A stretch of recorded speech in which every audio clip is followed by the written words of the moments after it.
Hey, good morning, good Afternoon, good evening. and good night. We're just laughing so hard, and we will let you know why. But first, we're gonna say, I am Kass. and I am Steve, and together we are Kass and Steve. And this welcome is to the Fun Road.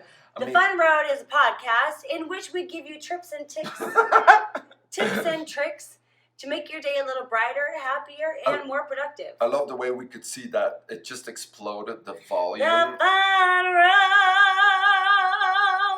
Oh yeah, that's a big one. And by the way, we can see you now. No, we cannot see you. You can see us. That's a Ooh, cool that's thing. Creepy. Yeah. We can't see you, But you can see you. The voice is creepy. It's perfect because it's almost Halloween. So we're still here in Canada, in Winnipeg, and we're super excited because today we're going to have a podcast about the speed of want. I want. We're always, every single day, thinking about what we want instead of enjoying the whole process to get what we want. Yeah, if you think about how our fast-paced world is, if you look at Instagram, just imagine like you're scrolling through, what you're kind of saying is, oh, I want that shirt. Oh, Yeah. I want that vacation. Oh, I want that I want life. that. I want that body. I want the way she feels. I want the way she looks. yeah.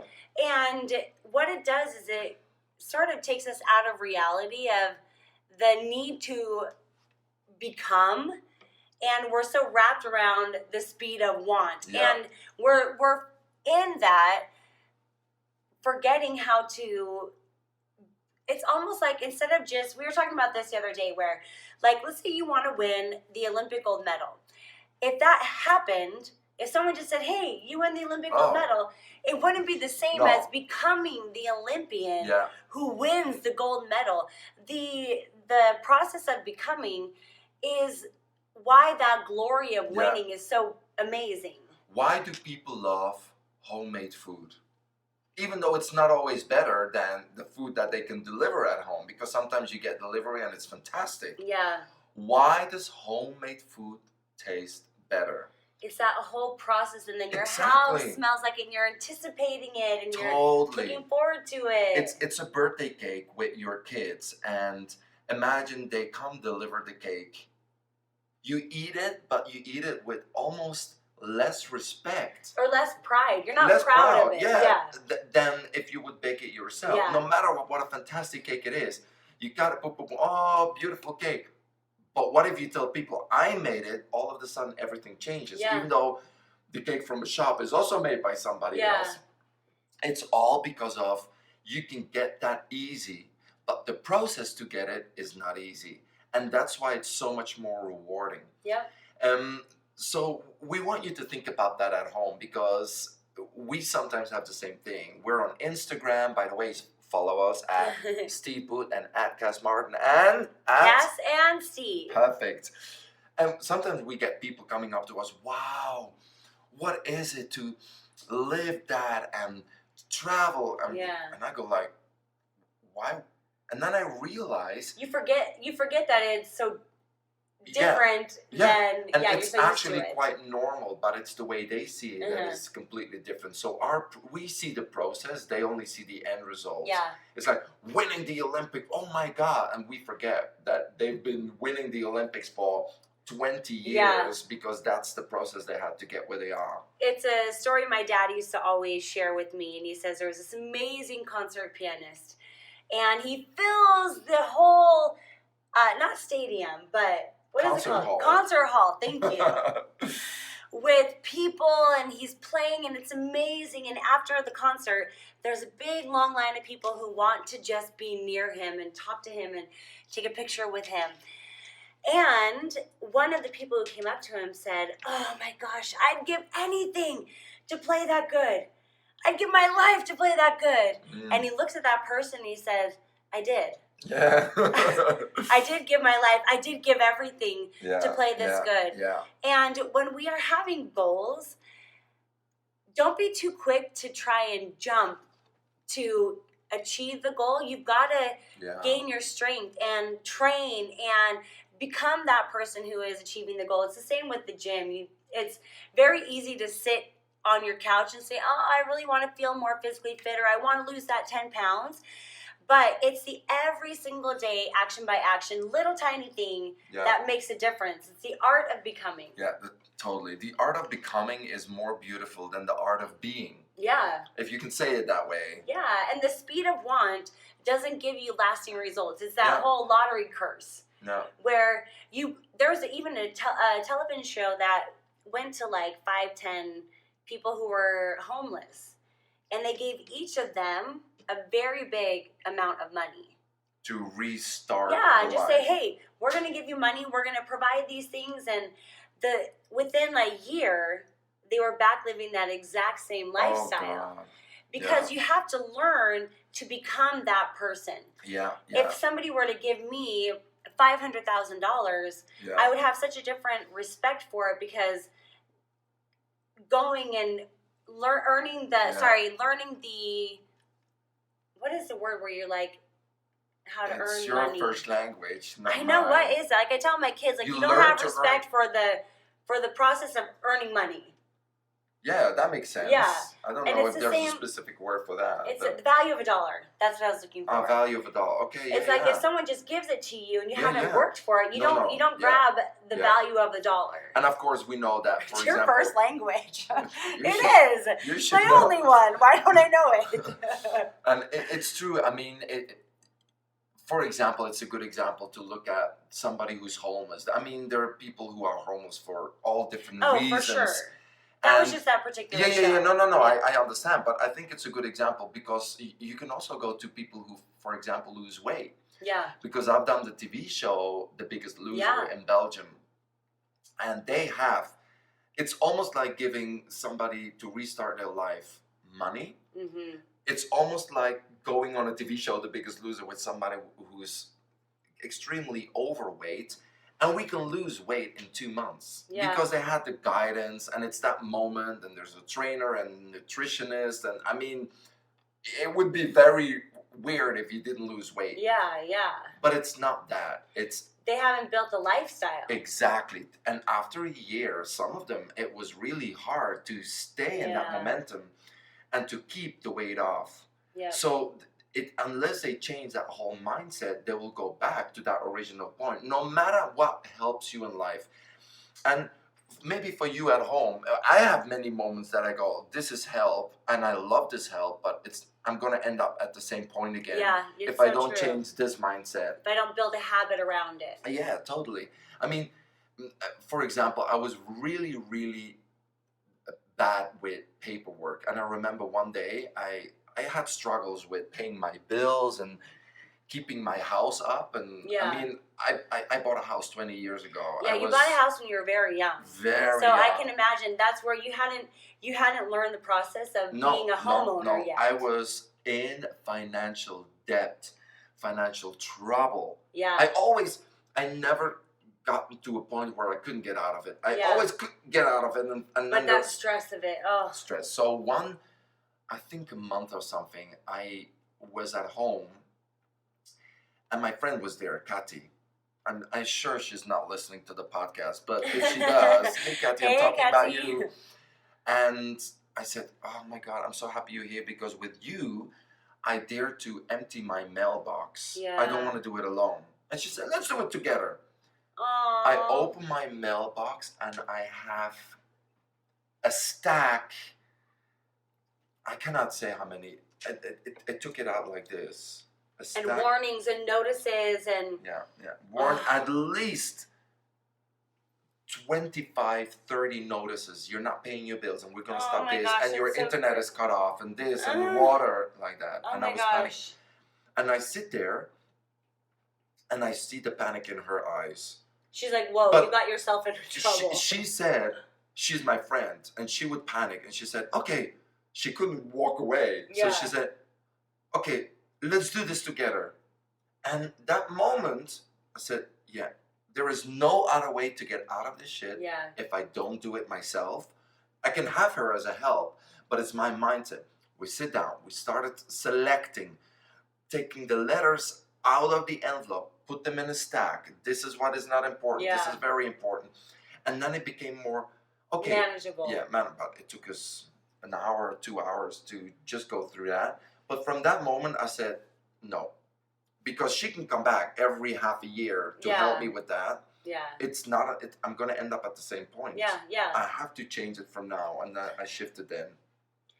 Those tiny shifts. That's what it's all about. Oof.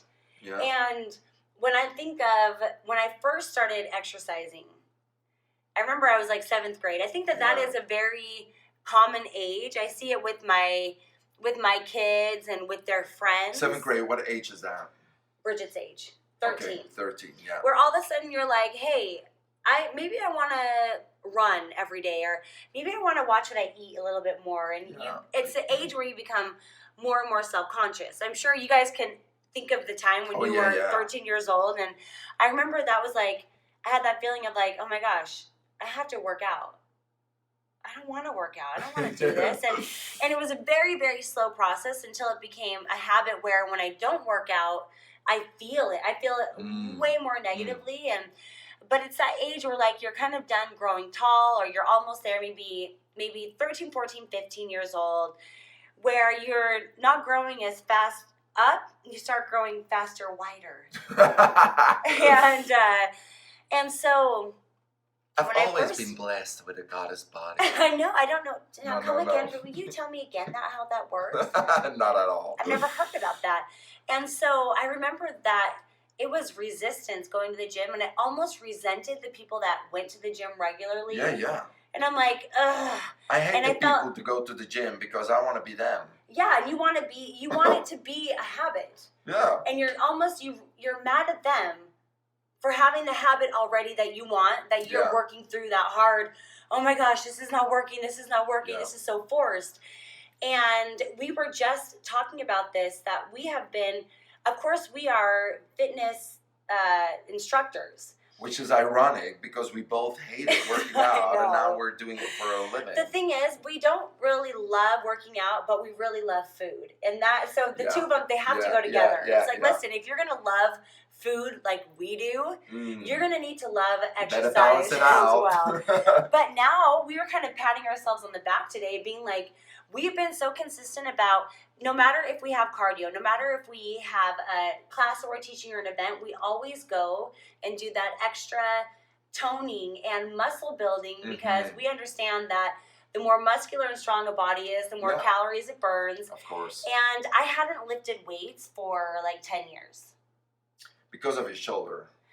And because of laziness. And because I hate it. Yeah.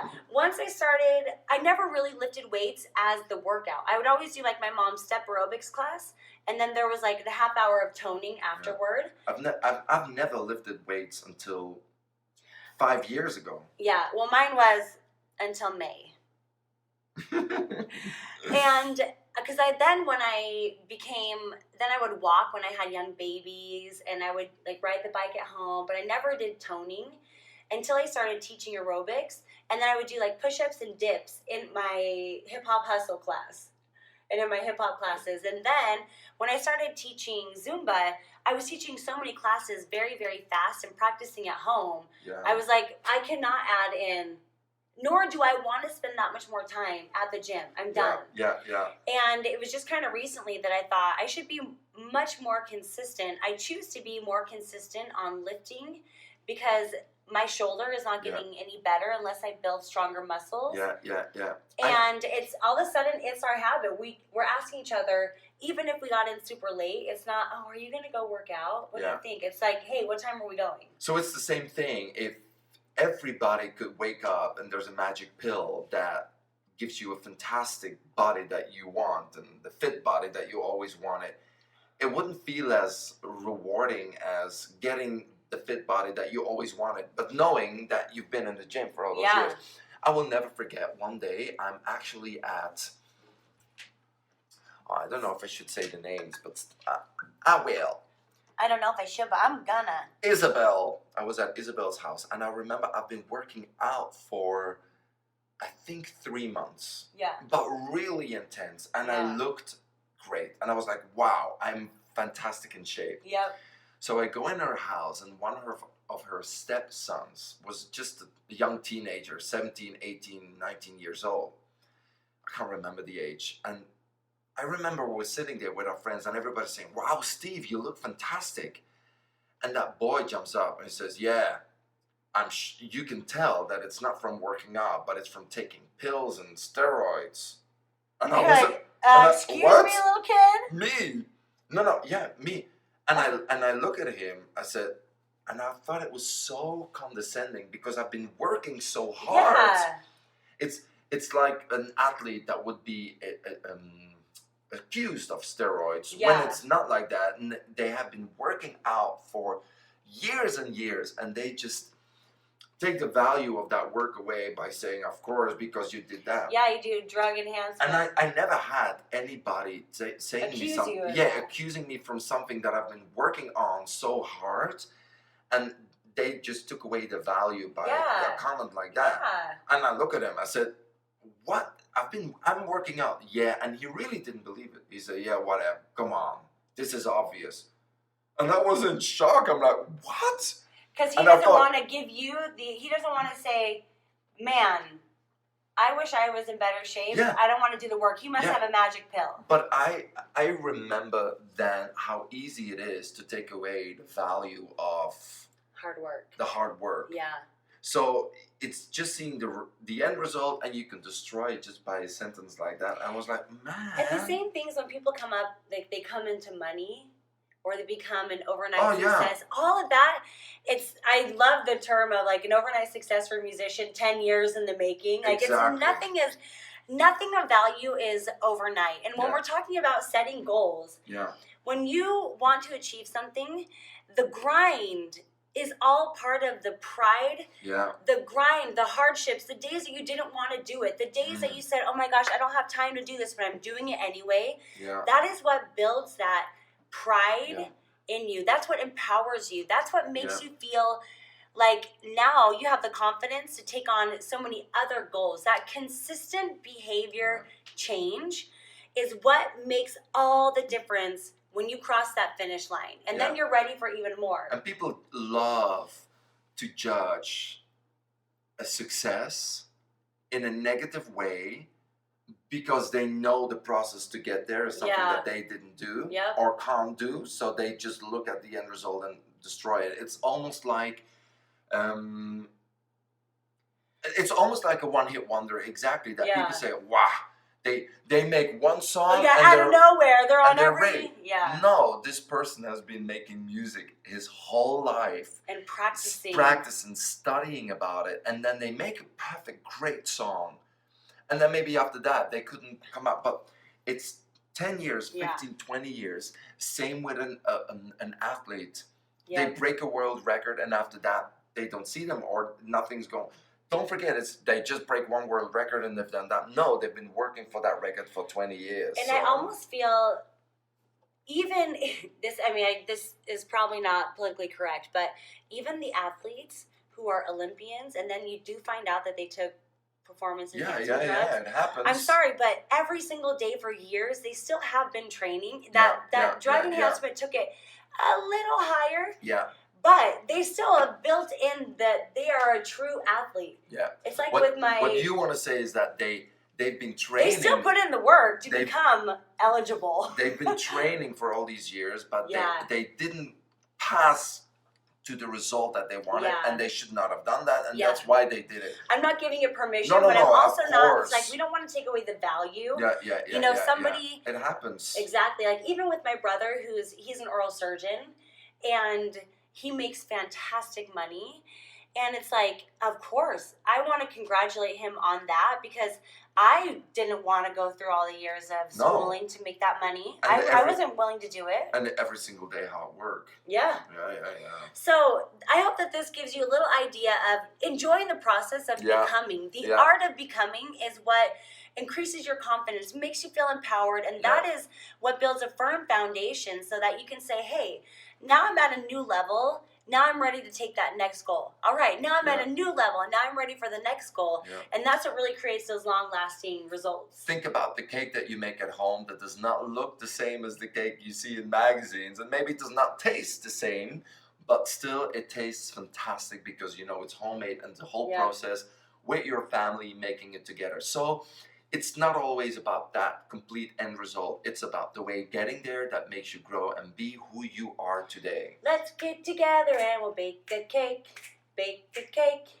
Bake a cake.